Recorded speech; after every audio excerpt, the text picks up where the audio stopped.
নজর রাখবো এবার সন্দেশখালী গ্রামীণ হাসপাতালের পরিকাঠামোর উন্নয়ন। বেডের সংখ্যা 30 থেকে বেড়ে হবে 60। থাকবে প্রসূতি বিভাগ, অপারেশন থিয়েটার, আর এর জন্য 8 কোটি টাকা বরাদ্দ করেছে রাজ্য সরকার। আমি জানি সন্দেশখালীতে একটা রুরাল হসপিটাল আছে 30 বেডের, কিন্তু এরা অনেক দূরে থাকে। আমি ওটাকে 60 বেডের করে দিতে বলছি।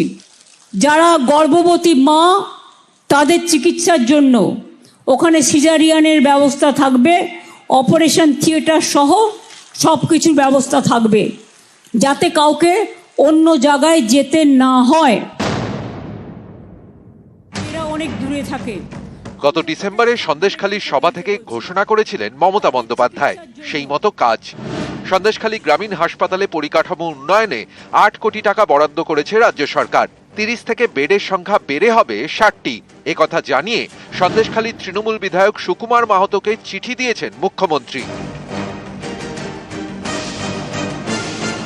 ওই জায়গায় 30 বেডের হাসপাতাল ছিল, সেটা আমরা সন্দেশখালী যাওয়ার পরে আবেদন করেছিলাম যে 60 বেড সেটা দিদি করে দিয়েছেন এবং চিঠি পেয়েছি। 8 কোটি টাকা তিনি দিয়েছেন। এমার্জেন্সি হবে, অপারেশন থিয়েটার হবে এবং পরিকাঠামো কিছু পরিবর্তন।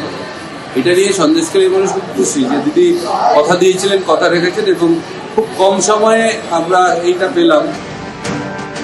সন্দেশখালী 2 নম্বর ব্লকের খুলনা, এখানেই দ্বীপের মধ্যে সন্দেশখালী গ্রামীণ হাসপাতাল। আশপাশের 7টি দ্বীপের বাসিন্দাদের বড় ভরসা 30 বেডের হাসপাতাল, কিন্তু নেই কোনো প্রসূতি বিভাগ, নেই অপারেশন থিয়েটার, এমার্জেন্সি ওয়ার্ড। তাই গর্ভবতীদের নিয়ে যেতে হয় বসিরহাট হাসপাতালে। কোনো রোগীর অপারেশন করতে হলেও সেখানেই ছুটতে হয়, এতে ভোগান্তির একশেষ।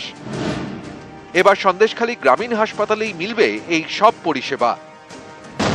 তৈরি হবে প্রসূতি বিভাগ, অপারেশন থিয়েটার, এমার্জেন্সি ওয়ার্ড। বেডের সংখ্যা 30 থেকে বেড়ে হবে 60।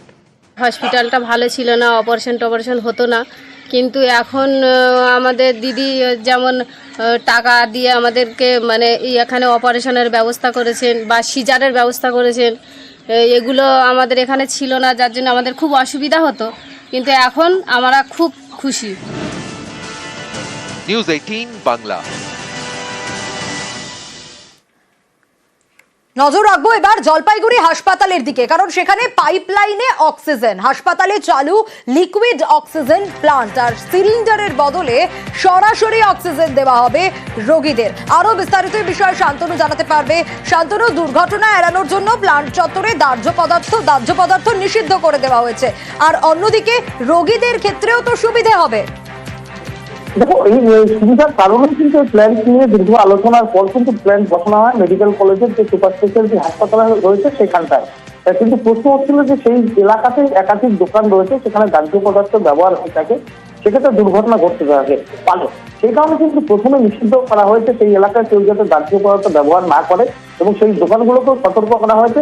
পাশাপাশি এই ব্যবস্থা চালু হওয়াতে যে 10তলা যে হাসপাতাল রয়েছে, এতদিন সিলিন্ডার টানতে হতো, কিন্তু এবার আর সিলিন্ডার টানতে হবে না, সরাসরি রোগীর কাছে পৌঁছে যাবে লিকুইড মেডিকেল অক্সিজেন।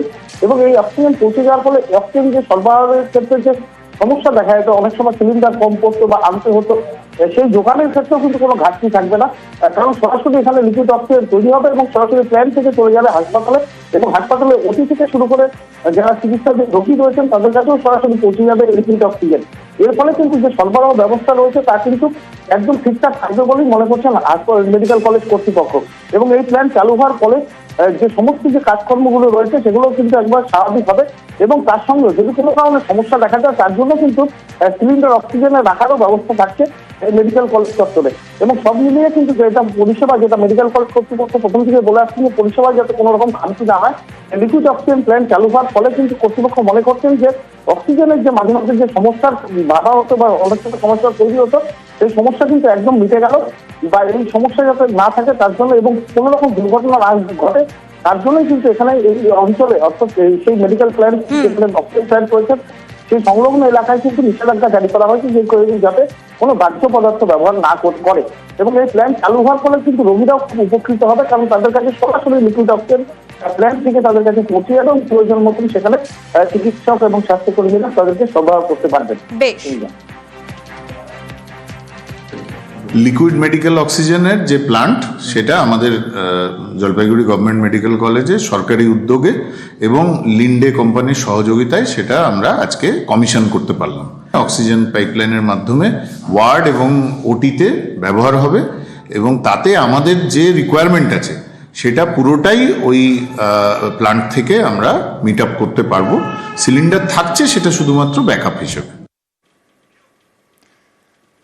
আধার জালিয়াতি, আর সেই আধার জালিয়াতিতে চাঞ্চল্যকর তথ্য উঠে আসছে। 3 মহকুমায় একই মহকুমা শাসকের নাম, জাল সার্টিফিকেটে অস্তিত্বহীন মহকুমারও নাম রয়েছে। আর এই জাল আধারে গতকালই গ্রেপ্তার করা হয়েছিল সাইবার ক্যাফে কর্মীকে। কিন্তু কিভাবে জালিয়াতি করতেন এই সাইবার ক্যাফে কর্মী, আরো বিস্তারিত এই বিষয়ে সমীর জানাতে পারবে। সমীর,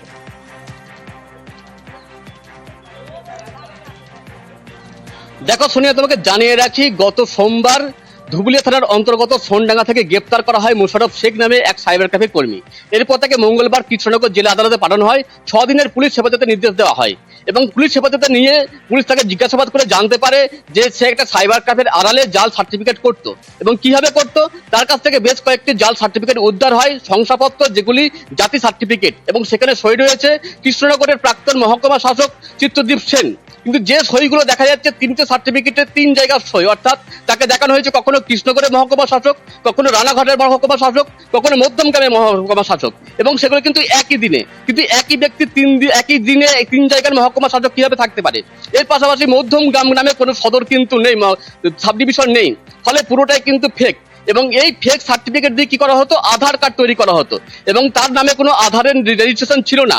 অন্য রেটিনার ছবি ব্যবহার করে সে আধারের পোর্টালে ঢুকতো এবং এই ভুয়ো নথিপত্র সাবমিট করে অরিজিনাল আধার কার্ড তৈরি করে দেওয়া হতো এবং মোটা টাকার বিনিময়ে কিন্তু ভিন দেশিদের এইভাবে আধার কার্ড তৈরি করে দেওয়া হতো বলে পুলিশ জানতে পেরেছে। এবং এই ঘটনায় আর কারা কারা জড়িত, কিভাবে এই চক্র সে কাজ করতো, তা কিন্তু তদন্ত করে থাকতে ধুবুলিয়া থানার পুলিশ। সোনিয়া, সমীর, এই চক্র কতদিন ধরে কাজ করছিল সে বিষয়ে কিছু জানা যাচ্ছে?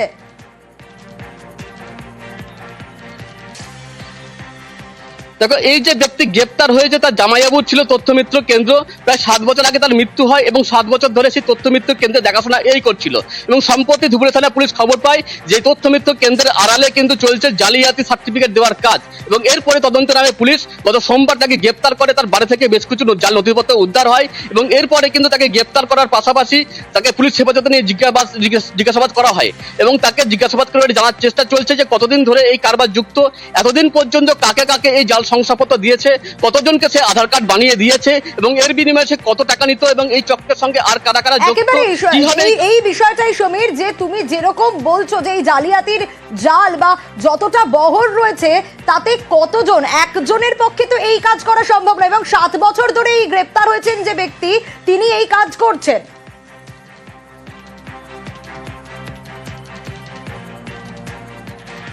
একদমই তাই। তবে এর পিছনে যে আরো একজন জড়িত আছে এটা কিন্তু পরিষ্কার, কারণ ভিন জেলার একজনের নামে আধারের রেজিস্ট্রেশন আছে, অর্থাৎ তার নামে আধারের পোর্টাল আছে, তার চোখে রেটিনার ছবি ব্যবহার করে এখানে বসেই কিন্তু সেই আধারের পোর্টালে সে ঢুকতো এবং এই জাল নথি ব্যবহার করে তার নামে অন্যদের নামে আধার কার্ড তৈরি করিত। ফলে এই ঘটনায় আরো ব্যক্তি জড়িত থাকতে পারে বলে কিন্তু তদন্ত শুরু করেছে ধুবুলিয়া থানার পুলিশ। সোনিয়া,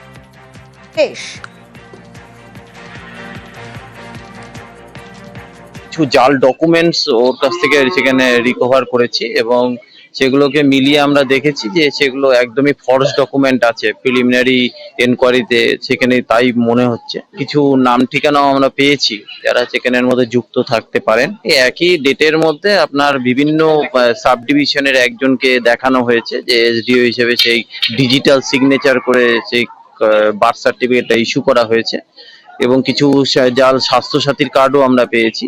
তো সমস্ত জিনিসটাই তদন্ত করে দেখা হচ্ছে।